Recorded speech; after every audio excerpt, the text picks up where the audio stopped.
Shalom, sampai jumpa lagi di udara. Dalam pemberitaan firman Tuhan, saya ucapkan selamat beribadah dalam nama Tuhan Yesus Kristus.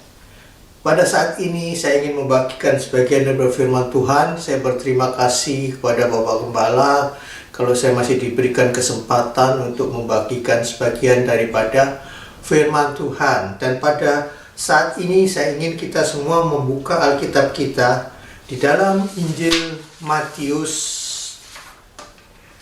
Matius pasal yang ke-5 ayat yang ke-20.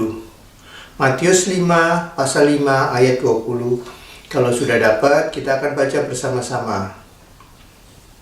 Maka aku berkata kepadamu, jika hidup keagamamu tidak lebih benar daripada pola hidup keagamaan ahli Taurat dan orang-orang Farisi, sesungguhnya kamu tidak akan masuk ke dalam kerajaan surga. Nah, ini kata-kata diucapkan oleh Yesus sendiri mengenai kritik Yesus terhadap kehidupan para ahli Taurat, ahli-ahli agama, orang Farisi yang mereka menyebut dirinya adalah pengikut Taurat yang sejati dan setia. Tetapi dia juga memperingatkan kepada khalayak murid-murid Yesus, mereka yang pendengar daripada Yesus.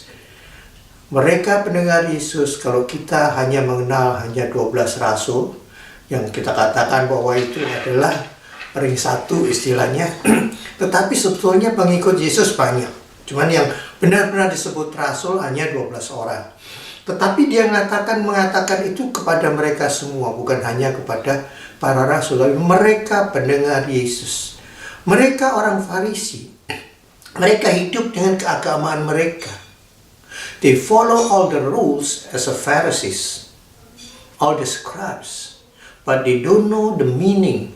They don't know what is the meaning being a follower of God. Okay, they cannot say. Mereka tidak bisa berkata bahwa mereka adalah pengikut Yesus karena mereka mengikut Taurat, hanya tunduk pada olah Bapa dan hanya mengenal kitab-kitab tulisan Musa. Tetapi dan nabi-nabi, waktu Yesus mengatakan itu, dia ingin mengubah paradigma daripada murid-murid mereka yang pendengarnya itu, bahwa mereka secara agamawi, orang-orang Farisi, ahli Taurat ini, mereka patuh.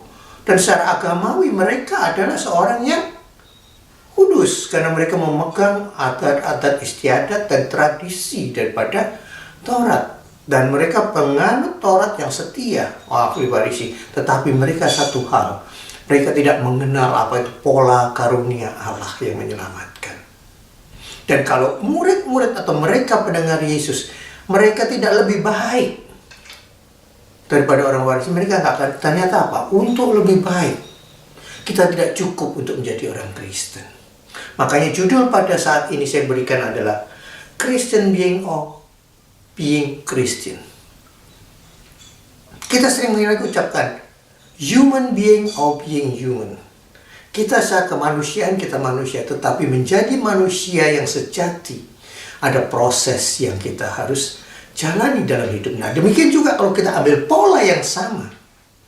Christian being, jadi Kristen, hidup di kalangan Kristen atau secara agama kita Kristen, tetapi bisa hidup secara Kristiani tidak. Jadi Christian being or being a Christian. Nah, sebagai Christian being, kita hidup di kalangan, mungkin di kalangan orang percaya, orang beriman, orang Kristen. Kita dilahirkan dari keluarga Kristen. Karena itu kita menyebut diri kita orang Kristen. Kita hidup di kalangan masyarakat Kristen. Kita dididik di sekolah Kristen. Bekerja di perusahaan Kristen.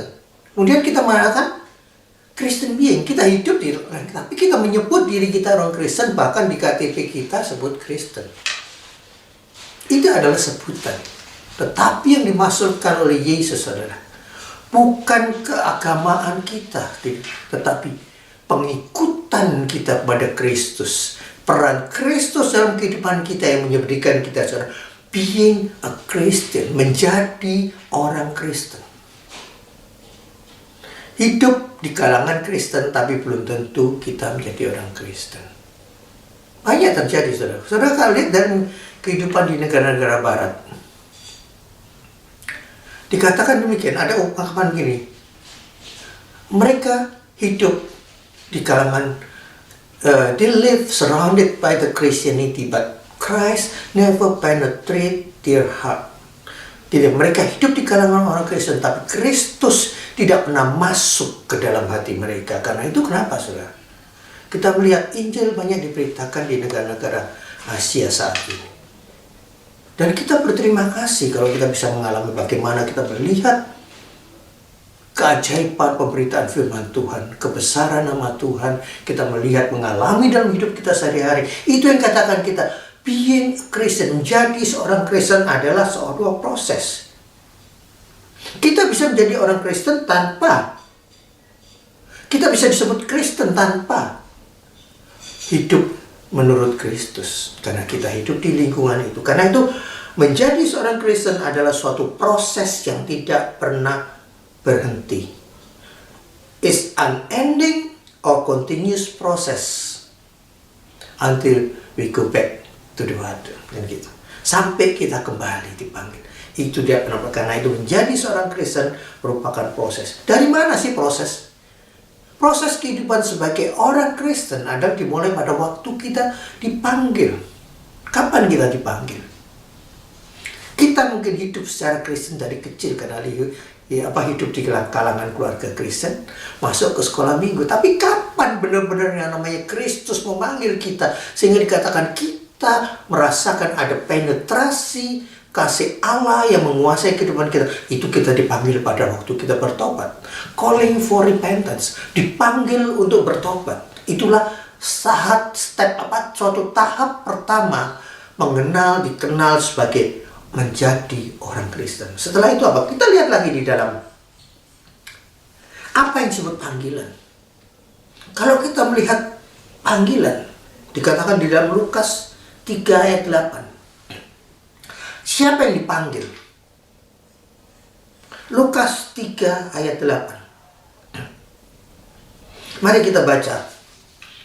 Jadi hasilkanlah buah-buah yang sesuai dengan pertobatan. Dan janganlah berpikir dalam hatimu, Abraham adalah bapa kami. Karena aku berkata kepadamu, Allah dapat menjadikan anak-anak bagi Abraham dari batu-batu ini. Yesus mencela dan menghardik pola pikir orang-orang. Jadi kalau orang mengatakan dirinya bertobat, harus membawa buah. Proses pertama dari pertobatan, kita menerima Kristus sebagai keselamatan, dan disitulah hidup kita mulai tumbuh, dipupuk untuk berbuah. Buah-buah pertobatan harus ada di dalam orang yang menerima karunia Allah, dalam panggilannya yang kudus untuk hidup sebagai orang-orang Kristen. Tahap pertama, kita dipanggil, kita harus mengeluarkan buah-buah pertobatan. Buah-buah pertobatan bagaimana, saudara? Kalau yang dulu kita melakukan dosa, sekarang tidak lagi. Hasil buah pertobatan harus kelihatan. Kita mengatakan diri kita bertobat, iya. Oh iya, karena aku dari muda sudah Kristen, tetapi pengalaman hidup sebagai orang Kristen lain, saudara. Saya merasa benar-benar menjadi orang Kristen pada waktu saya umur 16 tahun. Meskipun dari sejak umur baru bisa bicara ceritanya waktu di rumah. Mama saya mengajar saya berdoa. Kita berdoa, tapi kita tidak memaknai apa arti doa. Doa hanya minta tolong Tuhan, tapi nggak ngerti apa itu bersyukur, apa itu keselamatan. Sampai pada waktu kapan? Pada waktu Tuhan memanggil saya, pada waktu kuasa Roh Kudus turun ke atas, ke dalam kehidupan. Disitulah kita melihat, itulah pertobatan sejati. Tidak bisa dikerjakan oleh manusia, tetapi dikerjakan oleh kasih karunia Allah. Kita dipanggil. Tahap pertama, kemudian di situ kemudian hidup berubah. Harus menghasilkan buah-buah pertobatan. Kemudian step yang kedua apa? Setelah dipanggil, bukan hanya kita sudah bertobat dan saya sudah berbuat baik, tapi bukan cukup begitu saja. Tuhan menginginkan ada proses lebih lanjut, naik lebih lanjut, menjadi disciple, repentance and then become disciple, discipleship, menjadi murid. Dikatakan di dalam Yohanes 8 ayat 31-32. Apakah proses? Kita sudah mempunyai buah pertobatan, tapi sekarang setelah buah pertobatan, untuk menyimpan, untuk menunjukkan bahwa pertobatan tetap ada, perlu step lebih lanjut, itu kita harus dibentuk untuk menjadi murid daripada Kristus. Kita lihat di dalam Yohanes 8 ayat 31 sampai 32. Yohanes pasal 8 ayat 31 sampai 32. Kalau sudah dapat, kita akan baca bersama-sama. Maka katanya kepada orang-orang Yahudi yang percaya kepadanya, jikalau kamu tetap di dalam firman-Ku, kamu benar-benar adalah murid-Ku, dan kamu akan mengetahui kebenaran, dan kebenaran itu akan memerdekakan kamu. Ini ayat yang saya paling sering katakan, dan saya paling senang mempercakapkan ini. Katakan, kalau if you continue in my word, kalau kita tetap melakukan kehendak firman-Ku, you are truly my disciples. Engkau benar-benar adalah murid-Ku. Kalau engkau menyimpan firman Tuhan, melakukan, tetap berjalan di dalam firman-Ku, firman-Ku ada di dalam hatimu, engkau adalah benar-benar murid-Ku, dan engkau akan mengetahui kebenaran. Kalau dikatakan dalam bahasa the knowledge of the truth, you will know the truth, the truth will set you free. Pengenalan, pengetahuan akan kebenaran, the knowledge of the truth will set you free. Nah, orang yang mengerti kebenaran adalah orang yang mengambil sikap sebagai murid. Orang yang dimuridkan mempunyai sifat lo siap diajar. Oke, kita mengatakan, oke Tuhan, aku bertobat. Tetapi kalau aku tidak menyimpan buah itu, tidak menunjukkan, maaf, dirasakan oleh semua orang. Dan bagaimana menyimpan supaya buah itu tetap ada, langgeng, tetap ada dalam kehidupan kita? Berarti kita harus menaruh firman Allah di dalam diri kita. Orang yang menaruh firman Allah di dalam diri kita, Yesus bilang, engkau adalah benar murid-Ku. Jadi step kedua, menaruh firman Tuhan adalah mengambil sikap sebagai muridnya, siap untuk diajar dan rela untuk diajar. Itu perlu apa? Perlu kerendahan hati. Orang yang mau diajar adalah orang yang rendah hati. Nah, contohnya begini. Oh ya, aku sudah bertobat. Ini sebagai kiasan. Aku ke gereja sekali minggu menunjukkan buah pertobatan. Tetapi kalau aku ke gereja, aku masih melihat dulu. Siapa yang bicara hari ini? Aku menilai. Mulai menilai. Di dalam buah pertobatan tidak ada penilaian. Karena pada saat kita mulai belajar firman Tuhan dan kita mulai ngerti sedikit, biasanya kita tuh jadi spectator. Bukan supporter firman Tuhan, bukan spectator. Menilai, saudara. Nah, kalau itu yang terjadi. Nah, seringkali kalau saudara lihat pertandingan bola, supporter lama-lama jadi spectator. Kenapa? Kalau timnya nggak becus, bukan nggak becus, namanya bola bundar. Kadang-kadang nggak tahu arahnya kemana. Pada saat ada suatu kegagalan yang dalam menerima bola, kemudian kita membodoh-bodohin dia. Pemain yang kita favorit kita goblok kan gitu. Nah, kalau itu yang terjadi, itulah spectator. Nah, kita seringkali menjadi seorang spectator juga. Padahal kalau kita suruh main juga belum tentu bisa. Nah, ini penyakitnya, saudara. Kita merasa kita mempunyai firman Tuhan, tetapi menjadi firman Tuhan dalam kita udah merasa bisa. Nah, kalau ke gereja kemudian kita menilai, penelitiannya, oh kok begitu ya mau? Nah, itu spectator, saudara. Tuhan gak perlu spectator. Tuhan perlu seorang yang mau mempunyai hati sebagai murid, rendah hati, siap diajar. Kalau kita mulai jadi spectator, menilai orang lain, kita menghakimi orang lain, buah pertobatan tidak ada, jelas. Kita masih menunjukkan kesombongan karena aku lebih bisa, aku self-centered, aku tahu dibandingin, aku lebih tahu. Nah, itu terjadi, saudara. Nah, itu bukan sikap murid. Tetapi kalau firman Allah hidup di dalam diri kita, tentunya kita mempunyai kerendahan hati dan menurut. Engkau akan mengetahui kebenaran. What is the knowledge of the truth? Apa itu pengetahuan akan kebenaran? Bagaimana kebenaran? Pengetahuan yang membuat kita merdeka, yang menjaga buah pertobatan itu tidak diganggu oleh keinginan untuk menjadi spectator, keinginan untuk menjadi hakim, keinginan untuk membuat bahwa kita paling benar, bebas dari keinginan untuk keluar dari kehendak Tuhan. Itulah namanya kebebasan di dalam firman Allah. Kemudian yang ketiga, kita bertobat dipanggil repentance and then become disciples. And the third step yang ketiga, third step adalah menunjukkan integritas. Kalau kita punya integritas adalah seorang yang di-recognition, orang yang diakui, adanya suatu pengakuan, adanya suatu integritas. Orang menjadi murid Kristus, firman Allah dalam diri kita. Kita mempunyai kemerdekaan di dalam firman Allah dan kemerdekaan di dalam roh. Kita menunjukkan integritas. Kita lihat ayatnya di dalam, kembali ke Matius 5 ayat 16. Matius 5 ayat 16. Saya akan bacakan Matius 5 ayat 16. Demikianlah hendaknya terangmu bercahaya di depan orang supaya mereka melihat perbuatanmu yang baik dan memuliakan Bapakmu di surga. Demikianlah hendaknya terangmu bercahaya di depan orang supaya mereka melihat perbuatanmu yang baik dan memuliakan Bapakmu di surga. Nah, bicara mengenai terang bercahaya di depan semua orang karena perbuatan kita. Perbuatan seorang yang bertobat berbuah. Perbuatan seorang murid yang menjaga buah itu ada karena memegang firman Tuhan harus menjadi terang. Ada suatu recognition, ada suatu pengakuan, suatu integritas yang terpancar daripada kehidupan kita sebagai murid Kristus, yang kemudian terlihat bahwa ada suatu sinar yang terpancar, ada suatu terang, dikatakan menjadi terang dan garam di dalam dunia. Pengakuan timbul karena kita punya integritas. Apa sih integritas? Kalau Jim Stovall, yang saya izinkan saya mengambil kata-kata yang begini.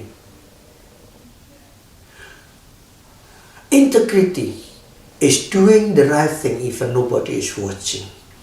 Integritas adalah kita berbuat hal yang benar meskipun tidak ada orang yang memperhatikan.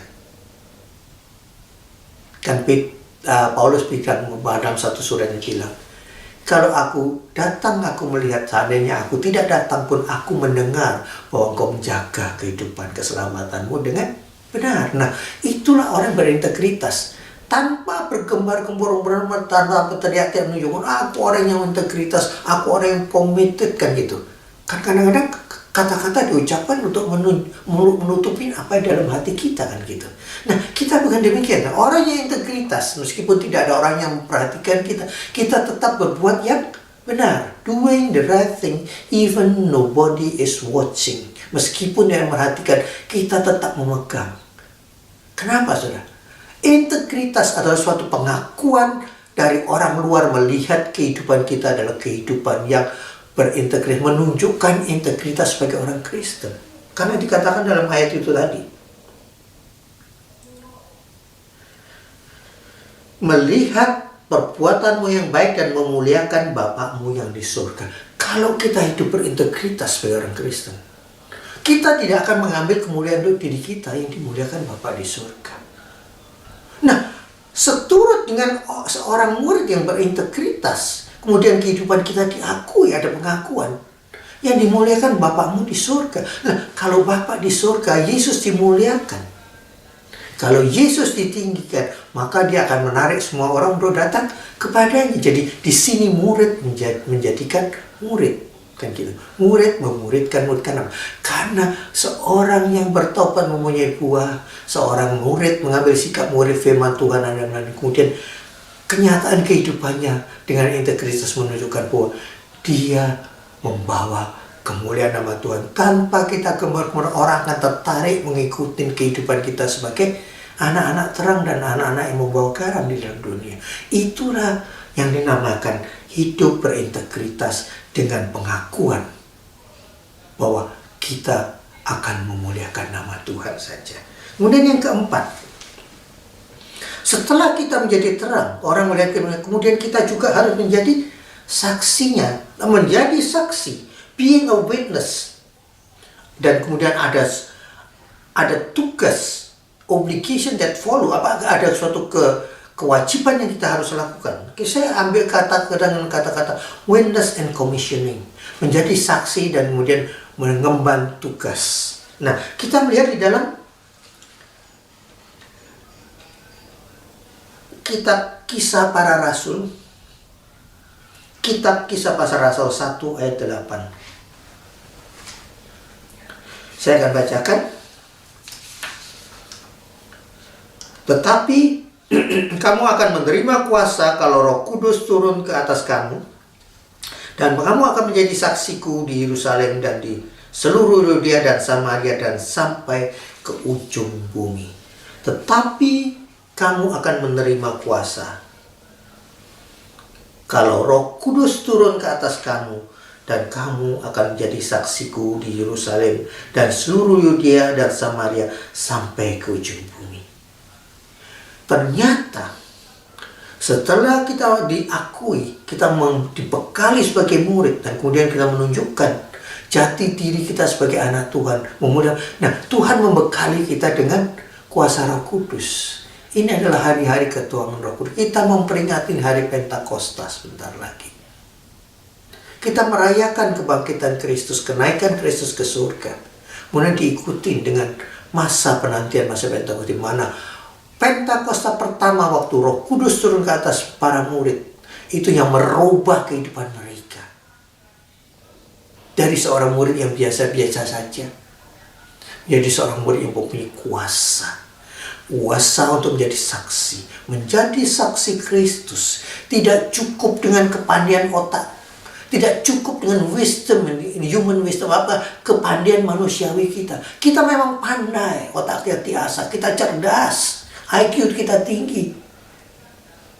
Tetapi apakah ada kecerdasan spiritual yang ada dalam diri kita? Kecerdasan spiritual akan timbul kalau firman Allah ada dalam diri kita, dikuasai oleh meterai kuasa Roh Kudus. Di situ kemudian engkau akan menjadi saksiku di Yerusalem, Yudea, Samaria, bahkan ke ujung bumi. Saya sering mengatakan, apakah itu Yerusalem?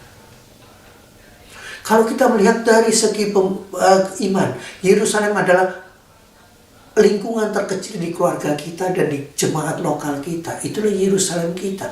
Kita berbicara dengan bahasa yang sama. Kita mempunyai iman yang sama, kepercayaan yang sama. Itulah Yerusalem kita. Kita harus mulai dari Yerusalem. Kuasa Roh Kudus nyata dalam kehidupan Yerusalem kita. Lingkungan terkecil kita, keluarga kita, gereja lokal kita akan menunjukkan kalau memang benar-benar being my witness, kalau Tuhan bilang, you shall be my witness in the smallest community, which is your family. Itu adalah keluargamu. Apakah benar-benar ada? Kemudian digedein lagi di gereja lokal kita. Mungkin gereja lokal lebih gampang, mengalir ketemu seminggu cuma 2 jam, tapi di keluarga ini susah karena setiap hari ketemu. Buah pertobatan harus dimulai menjadi saksi Kristus di Yerusalem. Kalau itu Yerusalem benar lokal, setelah itu apa? Kita semua bicara bahasa yang sama, iman yang sama. Kemudian Yudea yang lebih gede lagi. Karena Yerusalem ada bagian Yudea. Kalau Yerusalem adalah kotanya, gereja lokal kita. Kemudian Yudea adalah provinsinya. Dan gitu. Di dalam kita ditampung di desanya, kemudian digedein lagi dari kelurahan kecamatan.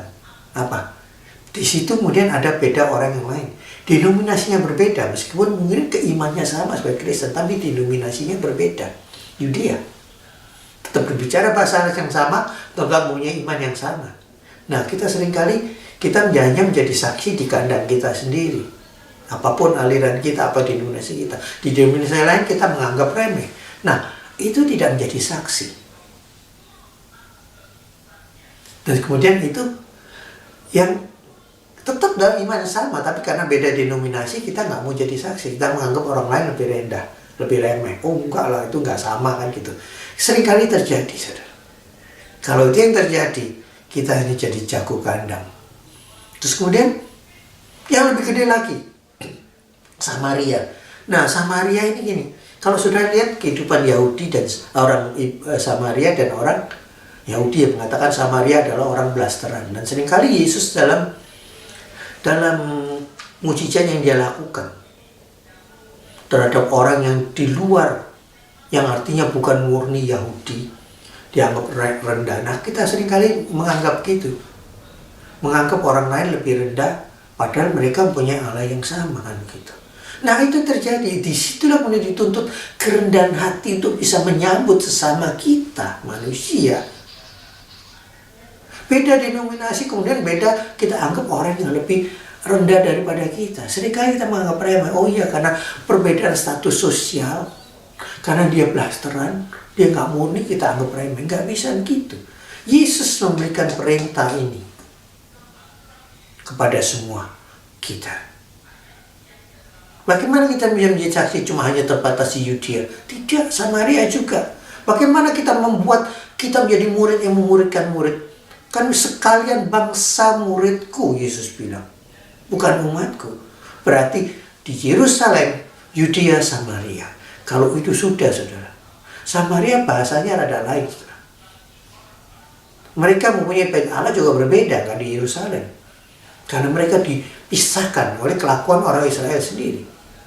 Tetapi Yesus datang untuk mempersatukan Yerusalem, Yudea, Samaria, bahkan ke ujung bumi. Nah, kalau Tuhan memberikan kesempatan kita untuk kemudian memberitakan Injil, menjadi saksi di luar negeri atau di luar lingkungan negeri kita, itulah kesempatan kita menjadikan Tuhan akan membekali semua orang sesuai dengan talenta yang diberikan kepada kita. Karena kalau kita diberikan talenta, dia pun itu cuma satu, jangan dipendam dalam tanah.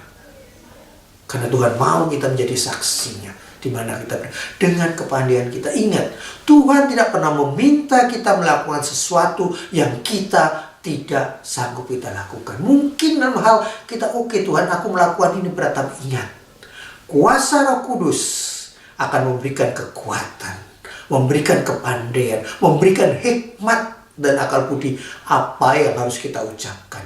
Kalau kita tetap tinggal di dalam firman-Nya dan memelihara Roh Kudus hidup memeteraikan setiap firman yang ada dalam diri kita. Saya akan menutup dengan demikian. Saya akan baca ayat yang terakhir di dalam 1 Petrus 2 ayat 9. Ini sering kali saya ambil karena ini merupakan suatu commissioning, itu merupakan suatu tugas yang kita emban sebagai anak Tuhan. Dia bilang begini, 1 Petrus 2 ayat 9. Tetapi, sudah dapat semua ya? Kita akan baca sama-sama. 1 Petrus 2 ayat 9. Tetapi kamulah bangsa yang terpilih, imamat yang rajani, bangsa yang kudus, umat kepunyaan Allah sendiri, supaya kamu memberitakan perbuatan-perbuatan yang besar dari Dia yang telah memanggil kamu keluar dari kegelapan kepada terangnya yang ajaib. Jadi di sini dikatakan, kamulah bangsa yang terpilih, imamat yang berkerajaan. Tetapi ada tugasnya juga, supaya memberitakan perbuatan-perbuatan yang besar dari Dia yang telah memanggil kamu keluar dari kegelapan kepada terangnya yang ajaib. Kita yang mengatakan, kita melihat being a Christian, menjadi seorang Kristen adalah follower of Christ, menjadi seorang yang mengikuti Kristus. Mengikut Kristus adalah seorang being a Christian. Jadi orang Kristen dan pengikut Kristus yang dikatakan ada 3 langkah tadi. Panggilan untuk pertobatan, menghasilkan buah, itu yang pertama. Yang kedua adalah menjadi murid, sikap sebagai murid. Kita tidak akan selesai menjadi murid, karena itu jalan kehidupan kita. Dan ketiga, harus ada pengakuan integritas yang keluar dari kehidupan kita. Recognition, pengakuan. Dan yang keempat, menjadi saksi. Kenapa? Kita semua adalah saksi, tugas kita. Witness and commissioning. Saksi dan tugas yang kita emban. Di dalam 1 Petrus 2 ayat 9 itu tadi. Kamulah bangsa, bukan diberikan kepada pemberita Injil, bukan diberikan kepada kita semua yang telah dipanggil keluar dari kegelapan pada terangnya yang ajaib, supaya memberitakan perbuatan yang besar daripada Dia. Karena itu kita perlu untuk menjadi orang Kristen. 4 tahap kita lalui, tetapi untuk membuat ini langgeng perlu ada meterai kuasa Roh Kudus. Karena Roh Kudus yang diutus oleh Bapa demi nama Yesus itu yang akan memberikan kekuatan kepada kita. memberikan penerangan, pengajaran, dan mengingatkan selalu apa yang Tuhan telah katakan. Untuk menjaga kehidupan sebagai being a Christian, you need the Holy Spirit. Engkau perlu kuasa Roh Kudus. Minta kuasa itu. Saya akan rangkum dengan satu kalimat. Menjadi seorang Kristen adalah proses yang tidak akan berhenti, yang akan terpancar daripada integritas yang dipicu oleh kuasa Roh Kudus. Jadi, saya bacakan dalam bahasa Inggrisnya. Being a Christian is an ended process that demonstrated the integrity driven by the Holy Spirit power. Jadi, menjadi seorang Kristen adalah proses yang berkesinambungan, yang diperlihatkan dan mempertontonkan integritas yang dikuasai dan dipicu oleh Roh Kudus. Roh Kudus tetap memegang peranan menjadi seorang Kristen. Being a Christian is being this disciple of God that full with the Holy Spirit. Sekian firman Tuhan, Tuhan memberkati.